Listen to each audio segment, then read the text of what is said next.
How's it going, gamers? We are at a stupendous 1 week anniversary for Honkai Star Rail. Yatta Desune. The game's been enjoyable longer than any relationship I've been in. Woohoo! Anyway, I thought now would be as good of a time as any to make just a review for it and talk about, is it worth playing now? Is it worth waiting on?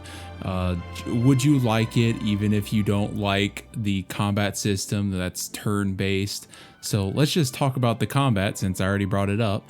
You know, why do you play games? It's for the enjoyable combat that they have in it. Some for story, but mostly combat. But the combat system is very simple, so you have 4 ultimates that you can use at any time as long as the energy is full on them.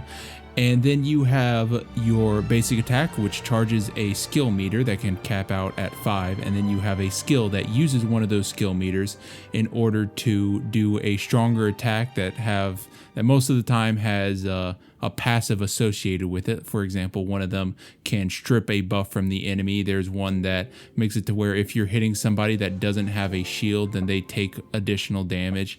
You know, it really plays onto each character's aesthetic and what they're trying to go for.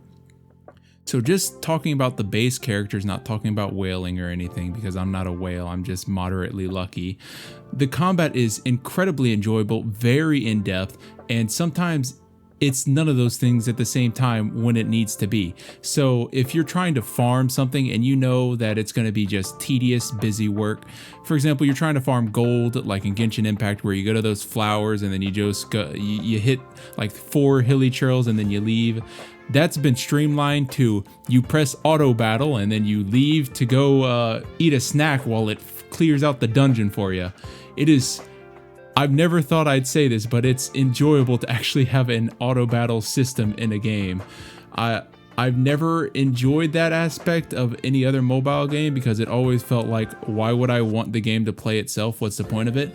But in reality, the game isn't as easy as you can auto battle everything. There's some encounters where your auto battle will kill you.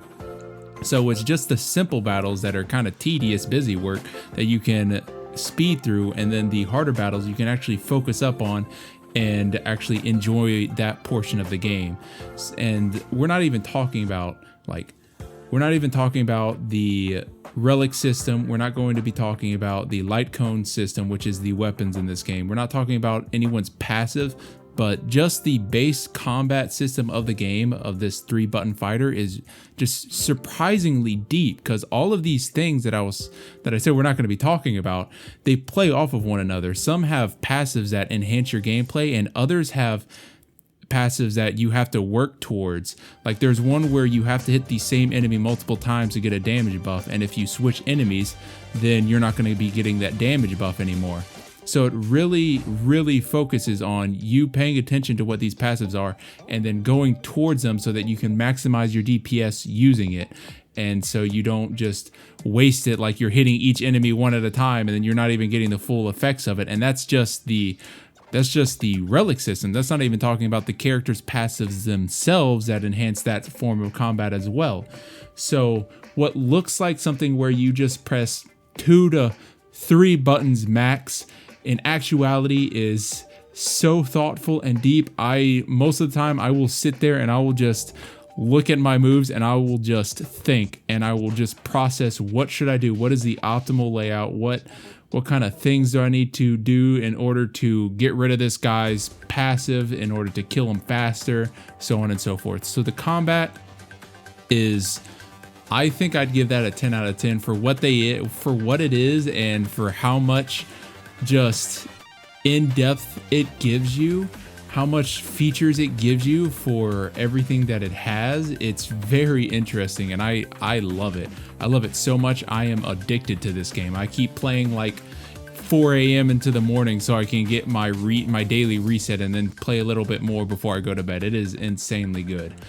And that mostly relies on if you like turn-based combat. I mean, if you don't like it, then you're not going to like this game. But let's just move forward to the story. Now, the story, it throws a lot at you at the start, and I also have a story review, so we're not going to go into this too deep. It throws a lot at you at the start, and it expects you to remember a lot.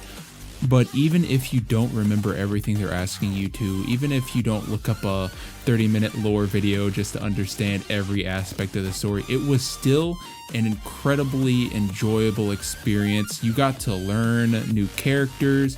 You got to actually figure out the stories of the characters that you can wish for so that you get a deeper relationship for them.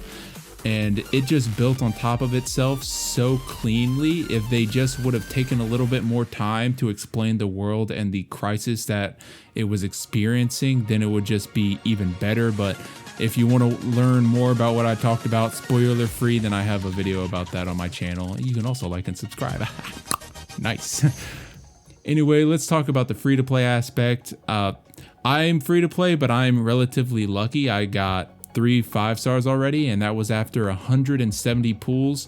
And I've only been playing a week, and that's how many pulls I've gotten, because they're throwing pulls at you left and right. There is a large amount of things that you can do to get free pulls in this game. There's like anything you do will get you some crystals towards a pool. It's very nice. Like, no matter what you do, you don't feel like you're wasting your time, because you're, for one, enjoying the combat of the game, 2, gaining experience and other elements so that you can level up your characters, and then 3, you will randomly just complete a daily mission, just not even realizing it was a mission to begin with. It's so nice. It's exactly what daily missions should have been. They shouldn't have been daily, you know, work that you had to do in Genshin Impact, where it was just tedious talking to people, spamming it, and so on and so forth, just so you can get through it as fast as possible. You don't even have to talk to anyone in this to finish a daily reset.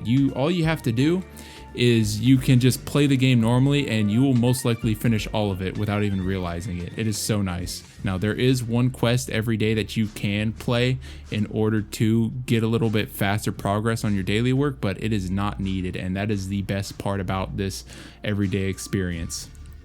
Now, let's talk about the gacha system. I mean, it's a gacha game after all.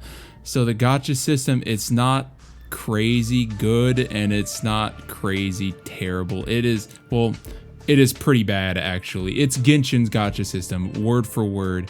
It has 90 pulls for a 50-50 shot at the banner character, and you have hard pity, where if you lose a 50-50, then you will be guaranteed the banner character next 5-star you get. And then they also have the soft pity system, where, you know, you get to around 75, then you have like an increased chance of getting a 5-star. It's, unless I was just lucky for that, but I'm pretty sure that's the stance on it. So it is very, very copy paste of Genshin's. They did add something extremely nice that I think really improves the gameplay feel. So the very start of the game, you will have a unique banner that is guaranteed a 5-star. So you can play it and you can get a 5-star, and you can enjoy that 5-star throughout the entire starting mission of the game. And it just feels so nice, because back on Genshin, I lost an account and I had to replay it, and I just was not having fun because I wanted a 5-star. I was 75 wishes deep, and I just could not get one to drop. And I debated on quitting the game forever, because I just wanted something to go towards that was really cool. I just wanted a really cool 5-star to play with, and I just could not get one. But since they were able to give you one like guaranteed for free, it's really nice. And it also helps when it comes to being to re-roll. If you don't like your 5-star, re-roll the account, and then you can try to get another 5-star. It's just a really nice system that I hope stays forever. Hopefully they don't remove it and replace it with something else down the line because of all the re-roll accounts. But overall, it is a great system that they added that. But the overall gacha system itself, par for the course terrible.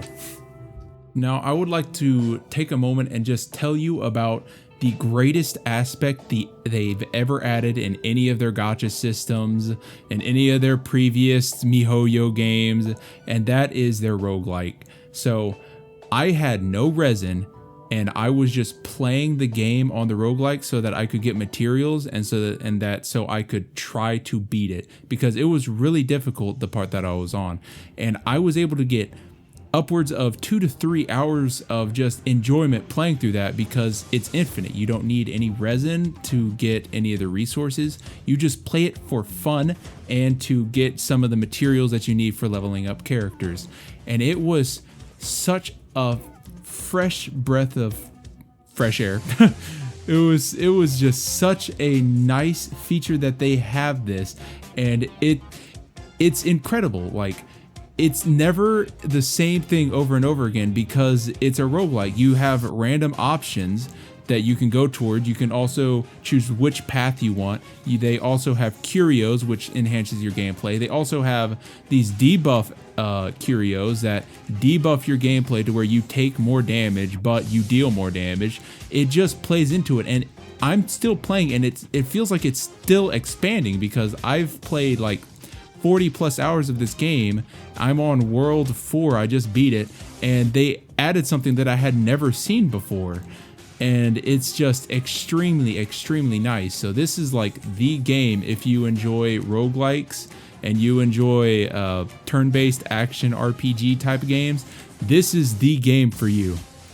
So if I was to rate this game overall for a first impression, I'd say it's 8.5 to a 9 out of 10. If they could have added like a slightly better gacha system, then it would have been nicer. Maybe instead of hard cap at 90 pulls, maybe add it to, 70 pulls or 75 pulls, and then added it to where it was higher chance of you getting the banner character. Maybe instead of 50-50, it's like 75-25. That would have been really nice. But overall, it is a great experience. I'm having tons of fun. There's tons of wishes that I'm getting. I'm just playing the game, and I haven't felt this way since the start of Genshin Impact, and I think I'm enjoying it even more than the start of Genshin Impact, honestly. So thank you guys for watching. Like, comment, subscribe, and as always, Johnny.